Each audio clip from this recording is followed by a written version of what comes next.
صدر آصف علی زرداری سے وزیر اعظم محمد شہباز شریف کی ایوان صدر میں ملاقات، سیاسی اور معاشرتی صورتحال پر گفتگو، دونوں رہنماؤں کا ملک درپیش مسائل سے نکالنے کے مشترکہ عزم کا اظہار، رمضان مبارک میں عوام کو ریلیف کی فراہمی کے لیے خصوصی اقدامات پر بھی گفتگو۔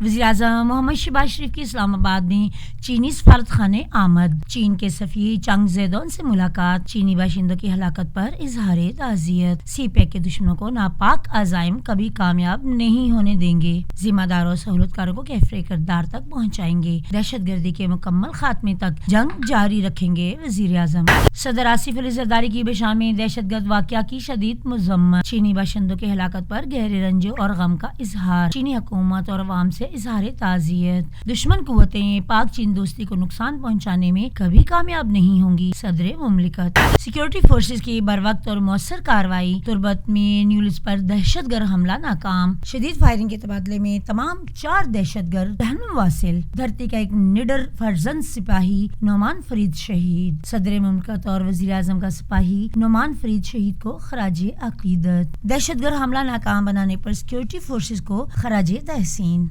سیکورٹی فورسز کا ڈیرہ اسماعیل خان میں خفیہ اصلاحات پر کارروائی، شدید فائرنگ کے تبادلے میں 4 دہشت گرد مارے گئے، بھاری مقدار میں اسلحہ اور گولہ بارود برآمد، ہلاکت، دہشت گرد سیکورٹی فورسز پر حملوں اور دیگر تقریبی کارروائیوں میں ملوث تھے، مقامی افراد کی سیکورٹی فورسز کی کارروائی کی تعریف، دہشت گردی کے مکمل خاتمے کے لیے بھرپور تعاون کا عزم کا اعادہ۔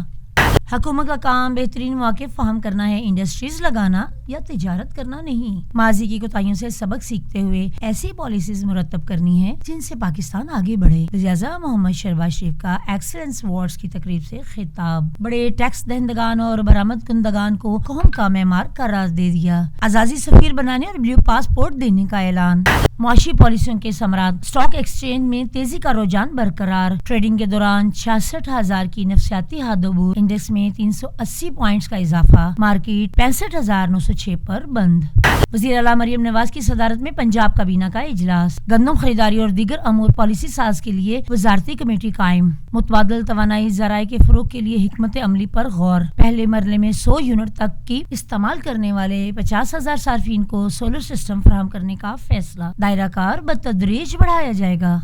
سلامتی کونسل کی جنگ بندی کی قرارداد پر عمل درآمد شروع نہ ہو سکا، اسرائیل کی بربریت جاری، صہیونی فوج کے رفادیر البلا اور خان یونس پر حملے، مزید 81 فلسطینی شہید، 93 زخمی، شہداء کی مجموعی تعداد 32,414 ہو گئی۔ اقوام متحدہ کا ایک بار پھر اسرائیل سے خوراک کی تحصیل پر پابندی ختم کرنے کا مطالبہ۔ مقبوضہ کشمیر میں انسانی حقوق کی سنگین خلاف ورزیاں، قابض فوج نے وادی کو جیل میں تبدیل کر دیا، ہر 10 شہریوں پر ایک بھارتی فوجی مسلط ہے، املاک کی ضبطگی مودی حکومت کے سیاسی انتقام کے ایجنڈے کا حصہ ہے، حریت کانفرنس کے بھارت اقدامات کی شدید مذمت۔